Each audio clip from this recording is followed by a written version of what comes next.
Privileged to meet last night for the first time. I heard about him, for months and months. And I met the man, and I sure wasn't disappointed. He's here for us tonight. He came all the way from California. And I really feel that we are, not only honored, privileged to have this gentleman in our midst tonight. I'd like to present Jimmy Kay, ladies and gentlemen.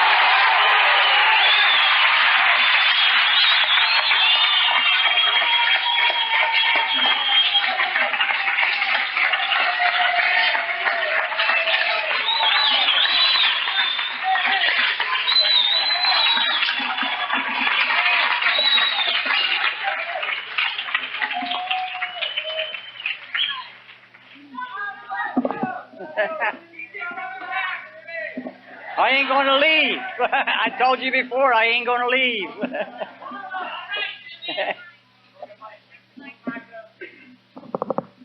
Can you hear me now? I spoke at a banquet one time, and the people in the back said they couldn't hear me. The man stood up in the front, and he said, well, I can hear him, so I'll change places with you.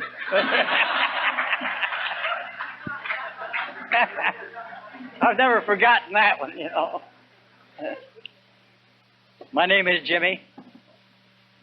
I'm a grateful, recovered member of AA.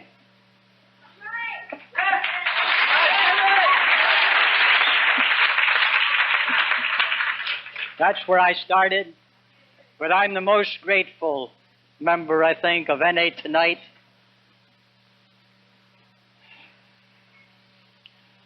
For the 12-step call that you have made on me since I've been sitting up here. I'm seldom at a loss for words.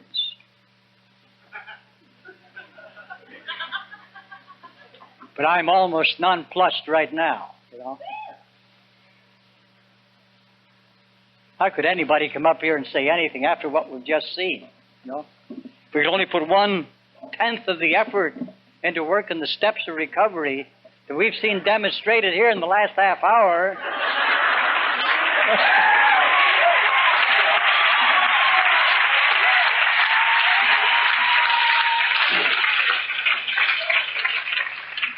Is there even one person in this room right now that doesn't know that this works?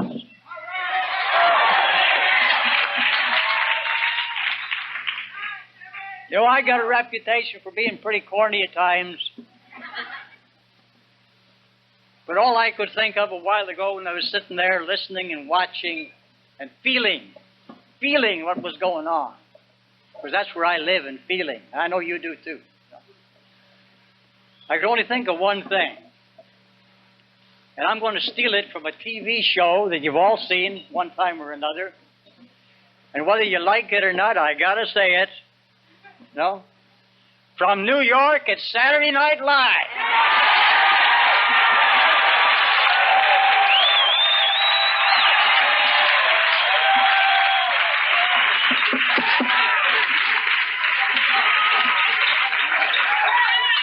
Yeah. The impossible dream. The possible dream. There's a group started not long ago in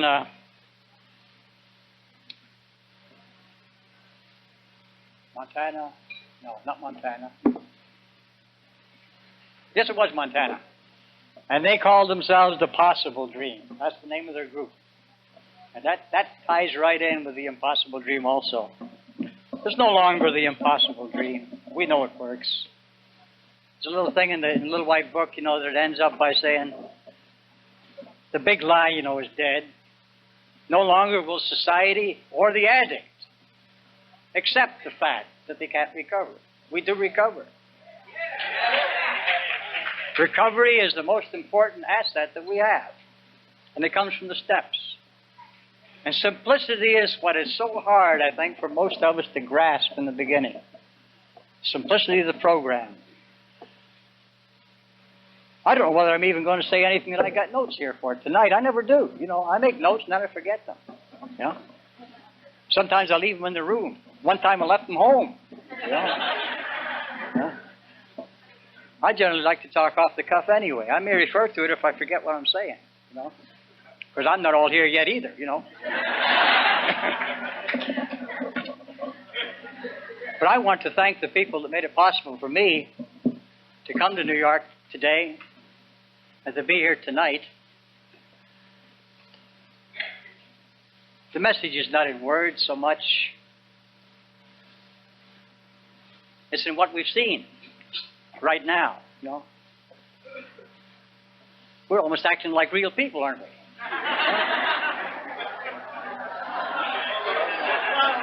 And you know why? Because we are. We're possibly the most real people in the world.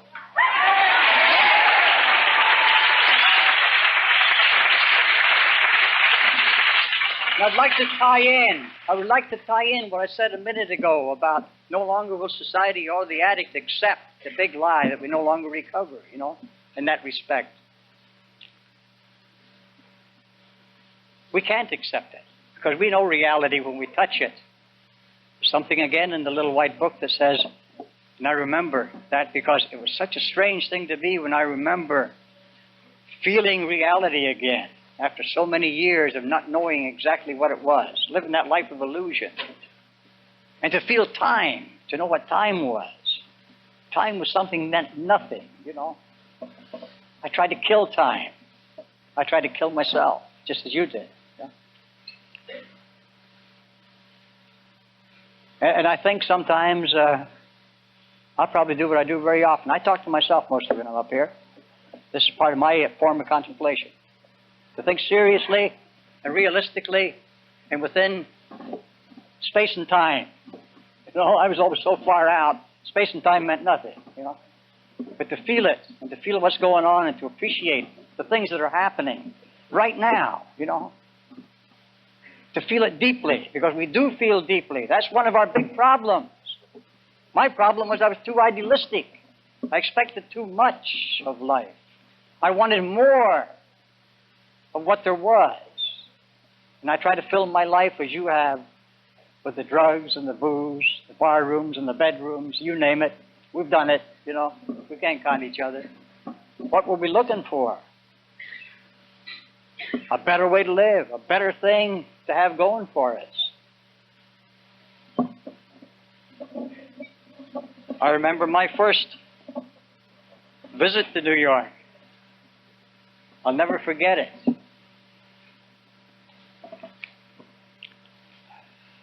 I relived part of it again today. You know? 12 and a half years old when I came to this country, and I didn't want to come here. I wanted to go to Australia. But my family came here, so I had to come with them. You know? And we sailed into New York Harbor. And I was up at the crack of dawn because I knew we were going to land that morning, and I wanted to see the Statue of Liberty. I'd heard about it all my life. Because I love freedom.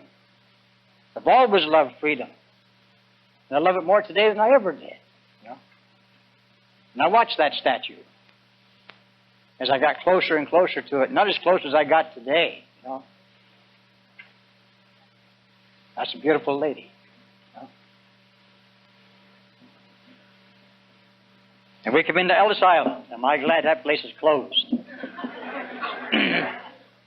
I don't know how many of you here or your parents came in through Ellis Island, but that's an experience that I never want to forget. It's indelibly marked in my memory, and I was scared.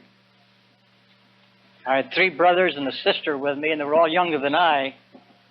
And my mother was sick, and she was in another part of Ellis Island, and nobody spoke English but me.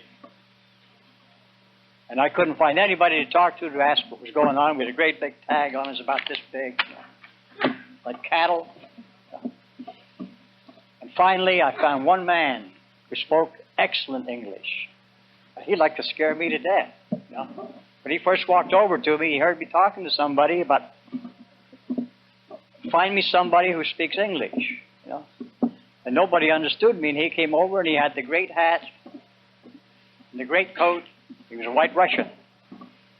And he's the man who befriended me on Ellis Island and helped us through the 3 days that we spent there, because a man that most of you probably have only read about in the history books had just died. And he was laying in state here waiting to be buried in this country, President Hardy. And they kept us on Ellis Island for 3.5 days. And I went to school on the roof over there on Ellis Island. And all I did when I was up there was watch that statue. You know that one of these days I was going to get off that island, because I hate to be tied up. I hate to be locked down.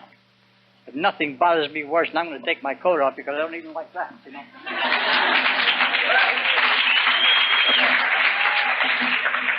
I like to be free and I like to be easy, and sometimes I'm pretty hard on myself. Sometimes I'm too easy on myself. But when I came through that experience on Ellis Island, we were just getting ready to leave. We were coming ashore, and I saw this man with his wife and his son that I went to school with on Ellis Island. He was the other who spoke a little bit of English, and a baby about 6 months old. They were refugees from Russia at that time, after the revolution. And I went over to him and I thanked him for helping me and my brothers. And I said, when are you going ashore? Are you coming with us? And he said, no. They're sending us back. We're being deported. And I said, what's going to happen to you when you're deported, when you go back? He said, we will probably die. Can you forget things like that? I can't, you know. Not in the light of what's going on in the world today. I know most people in this room don't even remember 1923, never mind have lived this long, you know. I don't know how many people are my age, but age is unimportant. It's the things that have molded us and formed us. They're probably helped to make us what we are. And thank God we're all a little bit different, you know. That's the diversity of addiction. Addiction is the same, makes us all one of a kind. But we're all different people. And that's the beautiful part. I mean, I reach anybody at any given meeting in anything I say. But maybe you can. Maybe you're the only picture. Maybe you're the only concept of NA that anybody will ever see in their entire life. Sometimes I get pretty wild, you know. So far I haven't cussed at all. What's going on here? I get too serious. I get very serious about this program. It is life and death. But I have a lot of fun in life, believe me. I'm a cut up, you know. I like to raise hell. Still do it now and again. I invite a girl up to my room. I don't think she'll come. Betty, I was only kidding. That's for my wife. Oh, there was times, you know. There was times.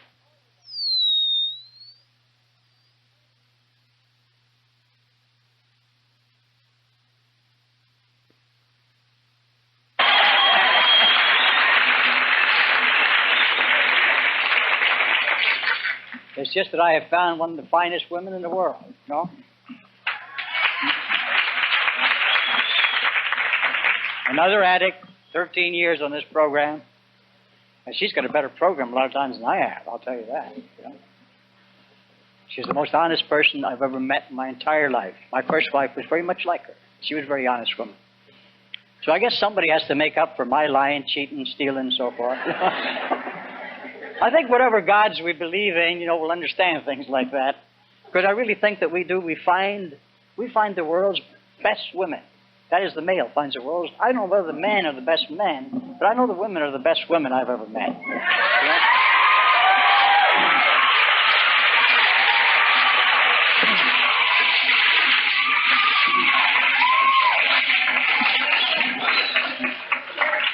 Somebody told me, said, when you go to New York, maybe you better carry some extra flashlight batteries and a flashlight because the lights might go out. I said, hell, I used to be able to get around these streets when it was dark years ago, you know. I haven't been in New York for 45 years, you know. Even that's older than most of you sitting here in the room tonight, you know. Yeah, they told me all these things, you know, that, well, they did tell me a few things that I found to be true. They told me really there aren't too many problems with drugs around New York City. Where did you people come from? Yeah. Yeah, not too many illegal drugs floating around. You know, the NYPD's got everything pretty well under control. Terry told me that.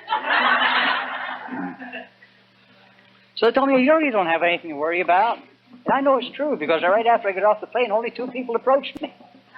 You know, so it can't be too serious. But we damn near did have a little bit of trouble at the airport, you know. He's carrying one of my bags, and one of the other boys is carrying another one of my bags. And here we see 3 people in uniform, you know, with green berets, come right up in front of us. You know. I thought, what the hell is going on? I know green berets, you know. I always watch those green berets. And we tried to go around this side, and they stepped right in front of us. We tried to go around this side, and they stepped in front of us. We tried to go through the middle, and they just blocked us, you know. I looked at Terry, and he looked at me, you know, and I thought, what's going on here? You know, we addicts always have something come up, you know. We can always figure something out. So we looked at each other, and we bought a half a dozen boxes of Girl Scout cookies, and then they left us alone. You know?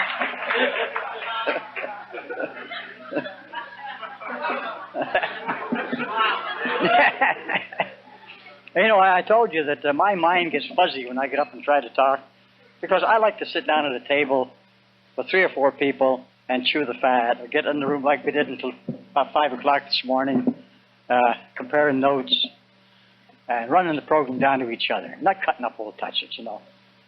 That's nowhere. It helps a little bit if you've got a newcomer and you think that's the best way to identify, but the newcomer looks right through us, sees right through us, he knows what the hell's going on. We can't kid each other. I can't con you, and you sure as hell can't con me, you know. I'll catch up with you sooner or later. I do get a little over-trusting at times and trust people a little too much, but I ain't been burnt that much, you know. It hasn't hurt me that much. And if they needed something, they got it, so that's it, you know. But I have something here, and I couldn't memorize it because my memory is not as good as it used to be, although it's better than it was, you know. You know, Ogden Nash was a favorite of mine, and I guess a favorite maybe of some of you, in the ways he used to write things. He could get to the core of something and explain it better than take me 3 pages to write, and he could explain it in 2 lines, you know.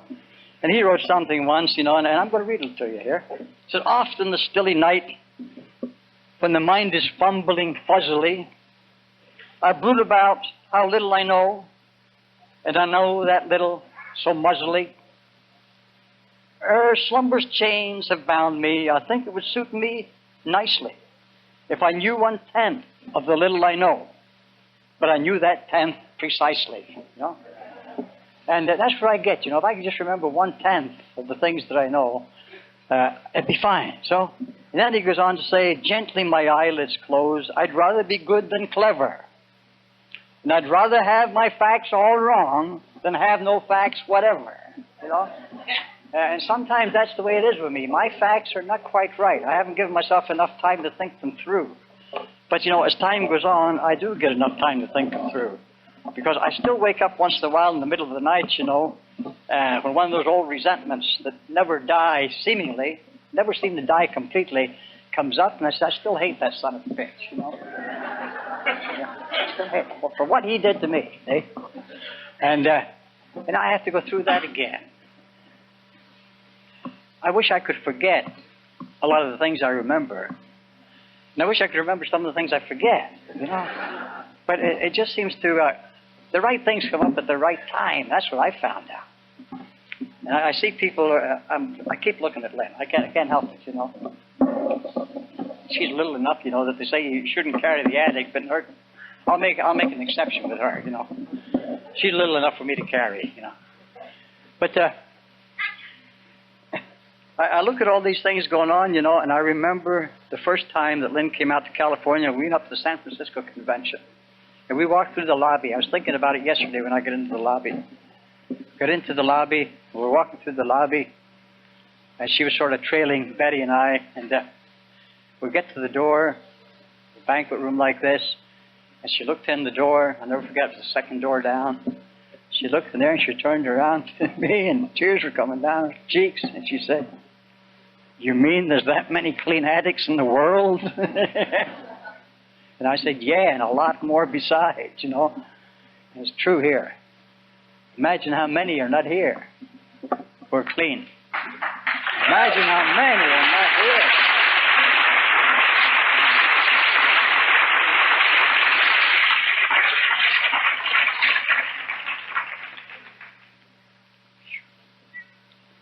To say I'm almost overwhelmed, but first of all, I have to read a little thing that we have in our little white book, you know. Yeah, my gratitude speaks, you know. My gratitude speaks in action, you know. Not in words so much, you know. My gratitude speaks when I care and when I share with others the NA way. Right? That's where it's at. And what is that? What is that NA way, you know, for us? Just to help a newcomer, to try to give it away. We're not preachers, we're not teachers, you know. We're not gurus, you know, we're not magicians. We can only offer what we have found and hope that somebody will accept it. We can't do it for anybody, and nobody can do it for us. We must do this ourselves. And that's where the responsibility to ourselves comes in.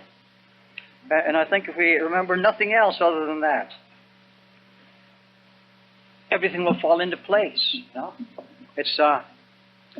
The program is too much. The more we talk about the steps, the more we talk about the positions, the more we seem to confuse not only ourselves but others. We can only take them just as they're written and apply them as best we can, a day at a time. They'll work. Simplicity is such a hard thing to understand, you know. I don't know why it's so hard to understand the simplicity of the program. It's just to work them, you know. Do the best you can with them. We're not all alike. You do the best you can, it'll work for you. We've got to remember one thing. We all have to go to the same lengths to get this program. We sometimes forget that. We have to first stop using, no matter how we do it. And we all have to go to that length. I hear people talk about, well, she's a potential addict, you know. How the hell do you know? How the hell do I know? Were you with them 3 o'clock in the morning when they're wondering where the hell they're going to get something when they've run out? You know, I remember where I was a lot of mornings when I was looking for something and there was nothing around. I remember what the panic was. I remember that feeling in my gut, and I've had that gut feeling all my life. There's a very popular thing has come back into medicine today. They're talking about people with nervous stomachs because they're into all this stress stuff now, you know. I was in the hospital when I was 6 years old with a nervous stomach. That's what they called it when I was in the old country yet as a kid. But you know, about that time, I found out what to do about it. They used to send me to the chemist shop to get the stuff for the kids that had the colic, and I sure as hell found out which was the paregoric and what wasn't. 7 years old, you know. And I knew where all the bottles were hidden. And it was terrible to wonder, what will I put in the bottle, and it's nearly all water now, you know. And the poor kids with the colic were having problems. Sound familiar? I come first, right? I remember the ease I felt. I remember how nice and calm I could get. How peaceful. I was always one of these. Hell, if I was a kid today, they'd probably have me full of Ritalin, you know. Speeder. I'm a speeder from way back. Thank God so is Betty. You know, we speed together, you know. That's the way we go. That's the way our minds work. We go till we drop, you know. Used to be a philosophy I used to follow many years ago when I was still in Philly. You know, a friend of mine was the sports editor for the Philadelphia Daily News. And boy, what a boozer that guy was, you know. Ooh, he was a corker, you know. He never ordered a drink, he ordered a pitcher. Yeah, Lance Curley. And Lance wrote something one time, and I cut it out of the paper, and I tried to live by it. He said something like, and of course, symbolically, the booze stands for the drugs. What the hell's the difference in that case? He said, I wish that I was single with $1 million or so. I'd pack my grip with teacher's cream and far away I'd go. I'd stock a yacht with 15 blondes and 1 or 2 brunettes. I'd manufacture purple nights and parlay all my bets. How long it'd last, I do not know, nor do I really care. I'd just keep going until I dropped and died from wear and tear. You know? Yeah, that was good, you know? Yeah. Go, keep going, die from wear and tear, you know? But the disorder that we suffer from, you know, is one of the most serious things, I guess, that man ever has had to face. And thank God in the last 30 years we found a program, and although it was borrowed from another program, it was adapted to suit the addict. Thank God it works for us. And I tell you, the more I look around this room, the more befuddled I get as to what to say. What can I say? It's here. It's in front of me. I wish to God I had a camera big enough to take all your pictures. I'd take it home and hang it right up in my living room. I really would. You know, wherever, I think that Chicago's going to be the next one. Hey, they better build bigger rooms.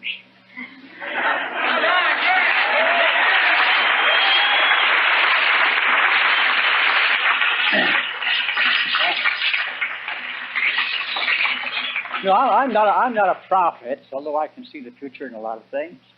But about 8 years ago, I said one time, the time is going to come when we're going to get so large that we're going to fill the Astrodome.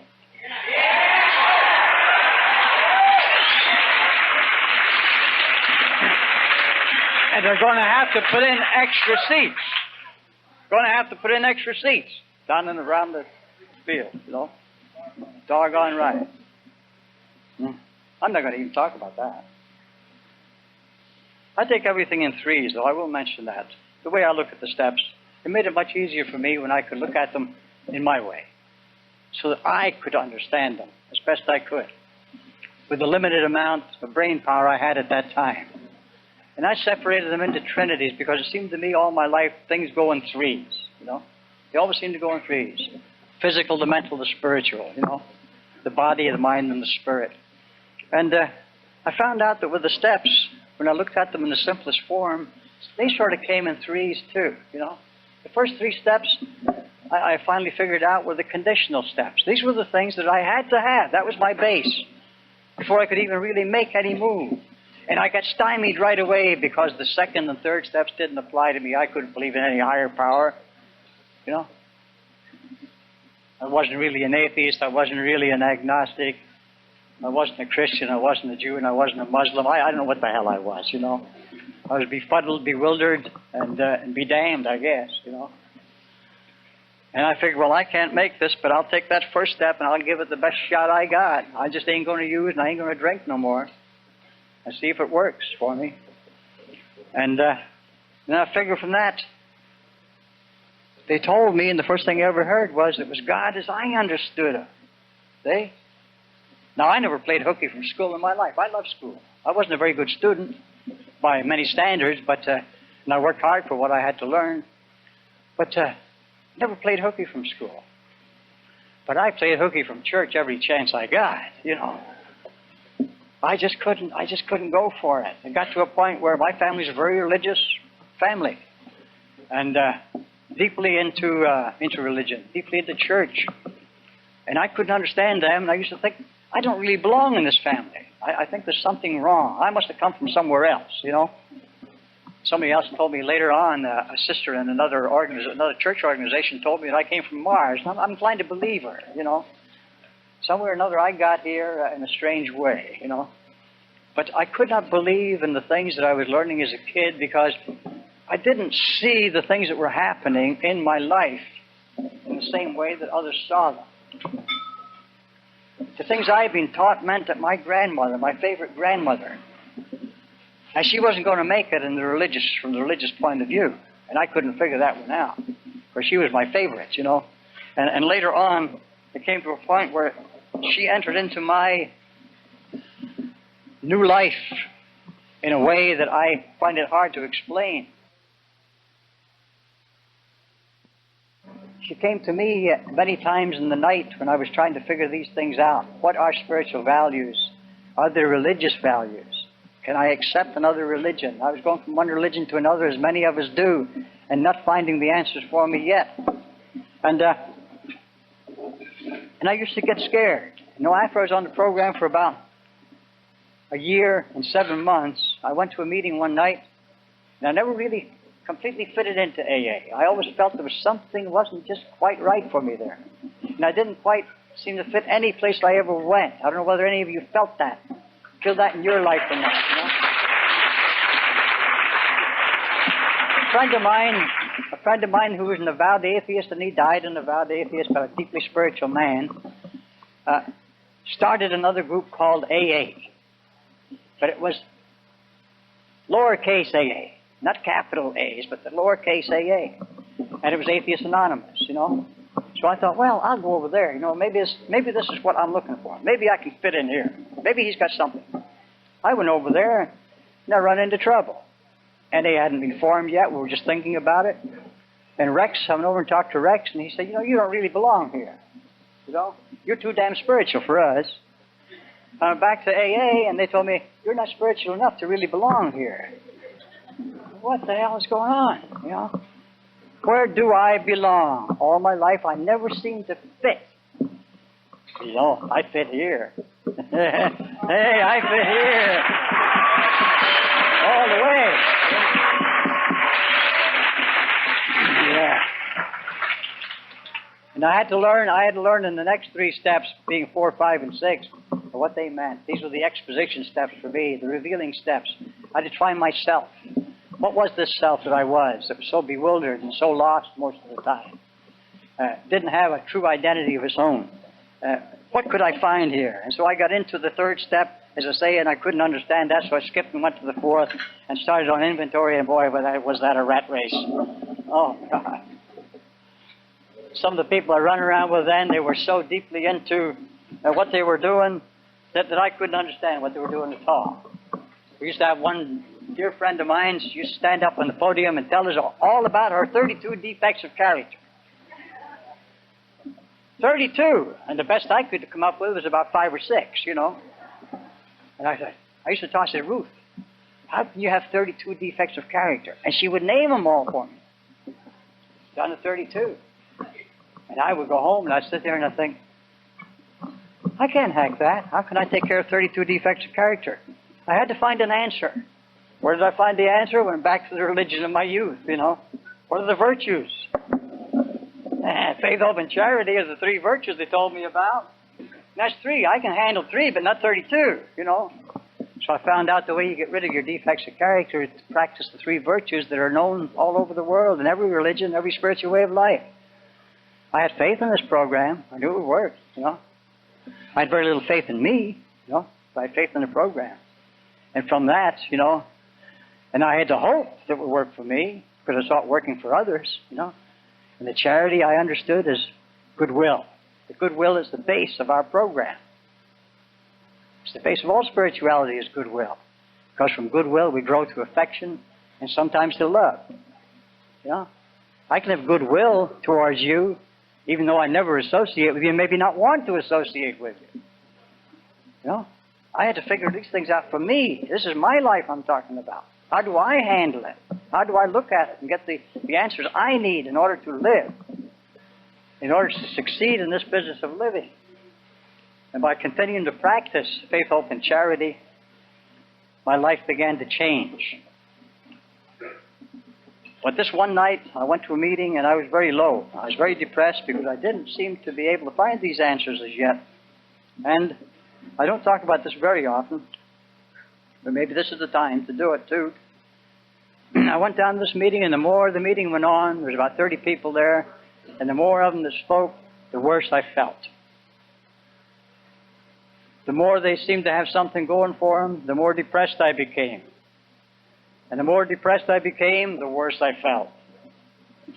And it must have been evident to some of the ones around that knew me pretty well, because I finally got up as soon as the meeting was over and headed for the door, and 2 people stopped me. The woman is still alive.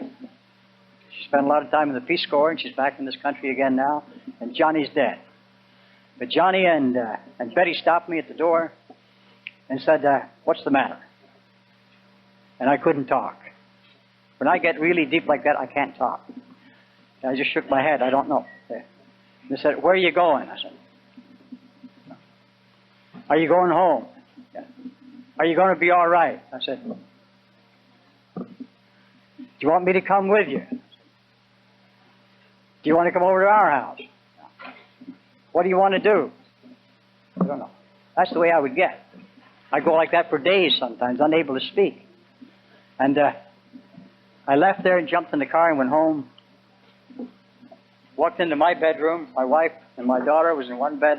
My daughter was in one bedroom and my 3 sons were in the other. And I went into the little place I was holding up in with a few belongings I had left.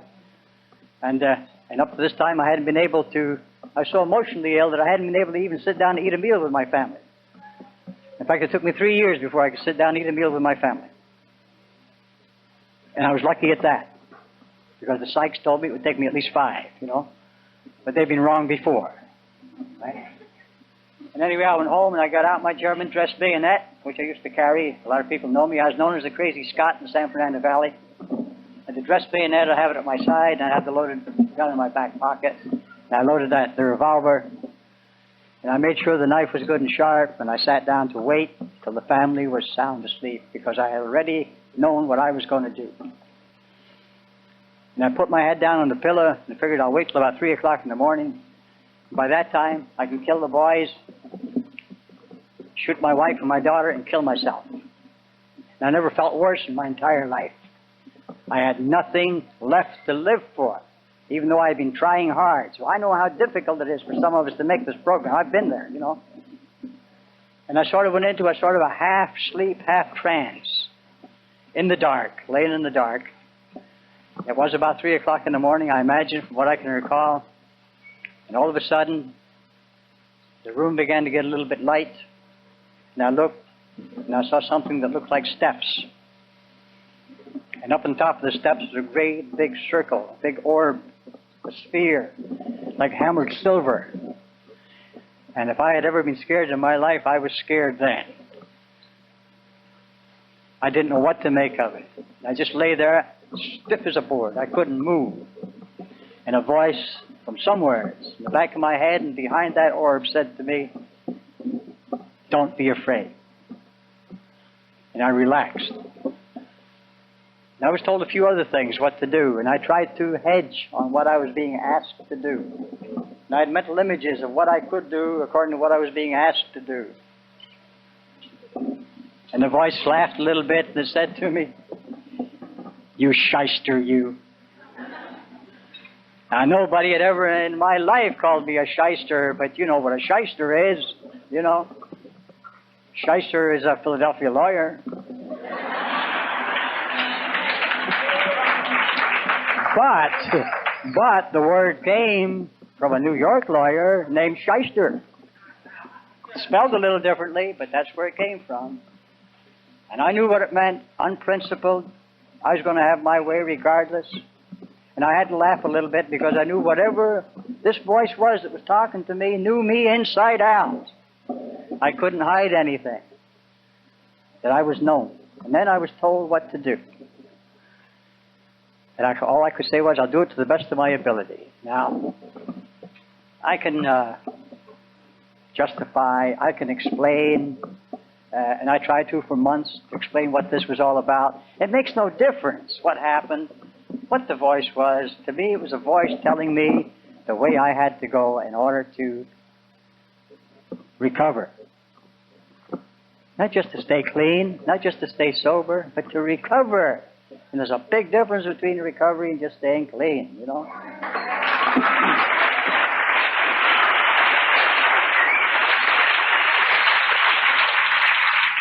For 24 hours, I knew complete and unadulterated serenity.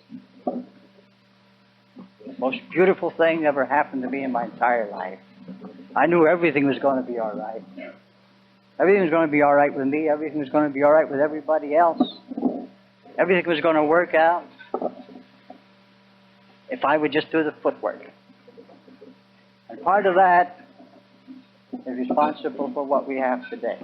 That's the best I can tell you. I'm not going to go into details about it. But that's one of the reasons that NA was formed. Because of that voice that told me what I had to do.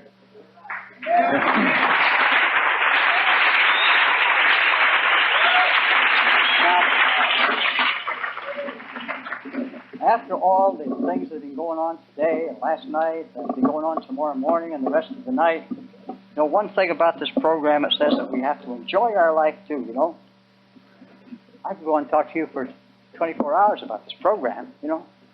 I wear people out talking about the program and about what it means to me, you know. But one of the things we have to do is to have a good time, too. This is a social gathering, you know.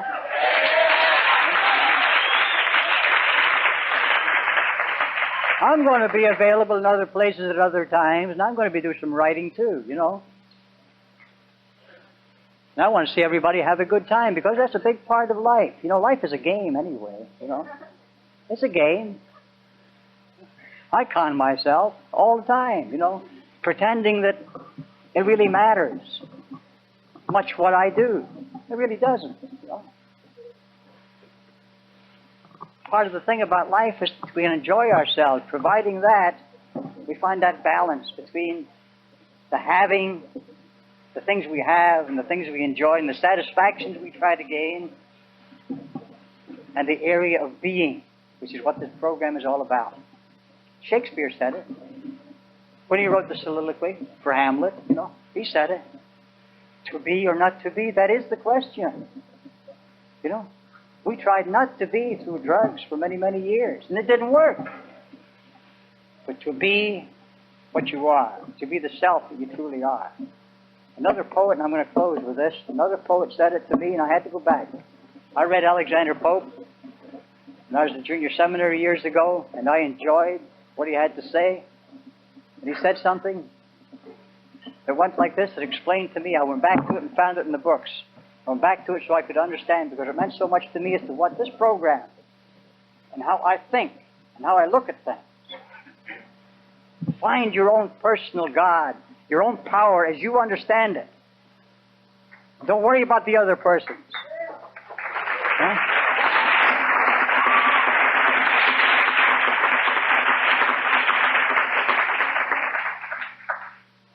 If I can find the first line, I will read it to you. I'll recite it to you, but I can't remember the first line. See? Well, it's here someplace, so you wait just a second, I'll find it. Oh, something else they're going to say. I didn't intend to speak too long anyway, because an old friend of mine used to say, the mind can only absorb as much as the seat can stand, you know.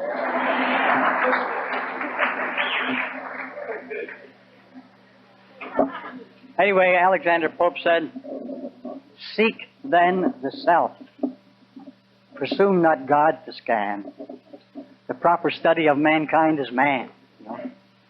Placed on this isthmus of a middle state, a being, darkly wise and rudely great, with too much knowledge for the skeptic side, and too much weakness for the stoic's pride. He hangs between. In doubt, the mind or body to prefer, born but to die, and reasoning but to err. Sole judge of truth, in endless error hurled, the glory, the jest, and the riddle of the world. The greatest adventure that we can experience is finding our true self, no matter how you do it. No matter where you have to go to find it. It was said in the Impossible Dream. That's what that's all about. Yeah? At least I didn't break down tonight, but I'm so full, you know. That's fulfillment. Spiritual fulfillment is what we were looking for in all those other places. And we get it right here.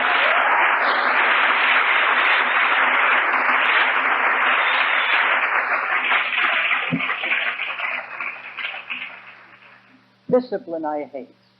I hate all kinds of discipline, you know, and all kinds of authority. And I was talking to a man last night upstairs. We talked a little bit about it.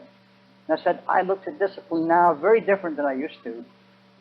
I found out now by trying to understand me and the people around me and the things I'm trying to do, and I try to find that which is proper and right for me to do the right thing for the right reason. And then I give myself as fully to that as I possibly can, given my weaknesses and given my strengths. And I'll say one more thing, and then I'm going to sit down. When you look at another addict, or look at yourself, look on their strength with pride, and look on their weakness with compassion. Thank you.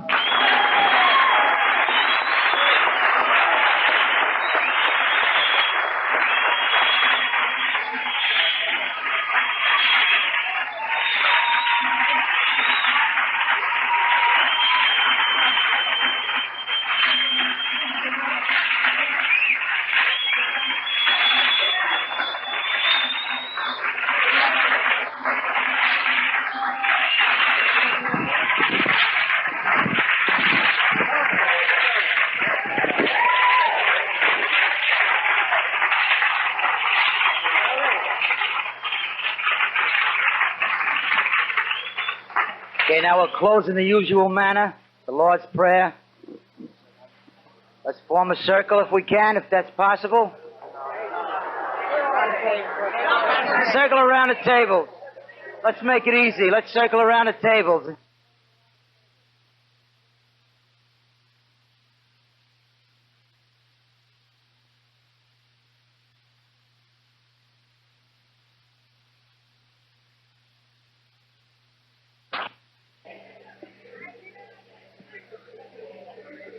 No, that's cool.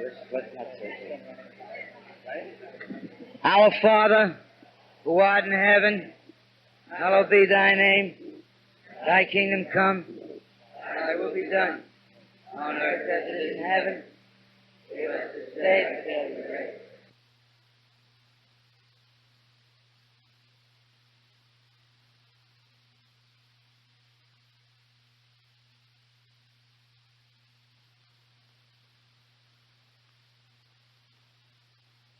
Amen. Keep coming.